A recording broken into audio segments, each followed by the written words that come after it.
상가 건물 임차인과 건물주와의 분쟁으로 번졌던 궁중 족발 사태 기억하시나요? 소상공인들을 거리로 내모는 젠틀리피케이션을 예방하고 소상공인과 건물주와의 분쟁을 원만히 해결해주는 상가 건물 임대차 보호법 개정령안이 시행됐습니다. 개정된 시행령에 따라 앞으로 보호를 받는 임차인의 범위는 확대되고 분쟁을 해결해주는 상가 건물 임대차 분쟁조정위원회가 곳곳에 개소해 소상공인들이 이용할 수 있게 됩니다. 백가혜 기자가 취재했습니다. 상가 건물 임대차 보호법 개정령안이 시행되면서 상가 임차인의 보호 범위가 확대되고 상가 임대차를 둘러싼 분쟁을 조정할 수 있는 기구도 탄생했습니다.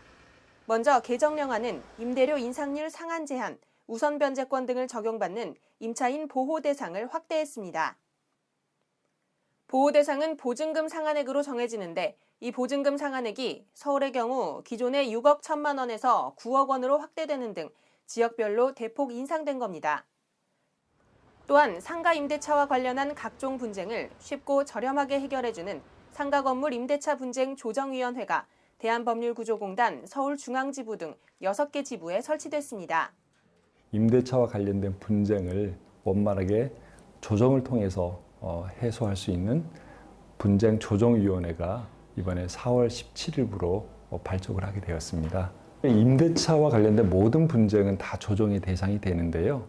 가장 많이 이제 다투어지고 또 실제 조정이 이루어지는 분쟁은 임대차 기간이 만료되거나 아니면 중간에 해지되었을 때 보증금을 돌려받기 위한 그런 보증금 반환 신청이 가장 많고요. 계약갱신과 종료에 관한 분쟁이나 계약의 불이행 등에 따른 손해배상 청구에 관한 분쟁 등 다양한 분쟁이 조정의 대상이 됩니다. 그간 소상공인들은 상가 건물을 둘러싼 분쟁 해결 기구의 설치 필요성을 지속적으로 제기해왔습니다. 소송으로 가게 되면은 비용도 발생을 하고 또 소송 판결에 의해서 강제 집행까지 예고가 되게 되면은 임차인으로서 이제 버틸 수 있는 게 점점 없어지는 거거든요. 상방의 이익이 어느 정도 있는 상황이라면은 그 중간점을 찾는 게 갈등을 좀 더 최소화할 수 있는 방법이 되지 않을까 하는 차원에서 이 갈등을 좀 중재할 수 있는 기구가 필요하다는 맥락에서 저희가 분쟁조정위원회 같은 기구를 만들어 달라, 법제화해달라고 얘기했던 거였거든요. 따라서 이번 조정위원회의 운영에 대한 기대감도 높습니다.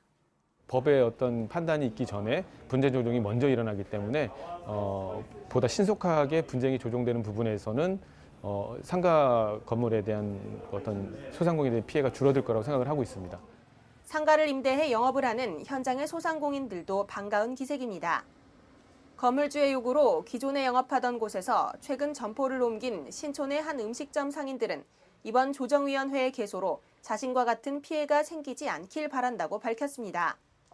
요번에 알고 있습니다. 아니 괜찮아요. 좋다고 봐요. 건물 저 새로 리모델링하거나 새로 저거 진다고 나가라고 그러면 왜 좋게 나온 거지? 그러니까 저잘 만들었어 생각보다. 젠트리피케이션의 문제가 발생하는 주요 상권을 보호하고 소상공인들의 피해를 구제할 수 있는 법적 장치가 마련되면서 소상공인들의 영업활동이 보다 원활해질 수 있다는 기대감이 번지고 있습니다. 예스티비 뉴스 백가혜입니다.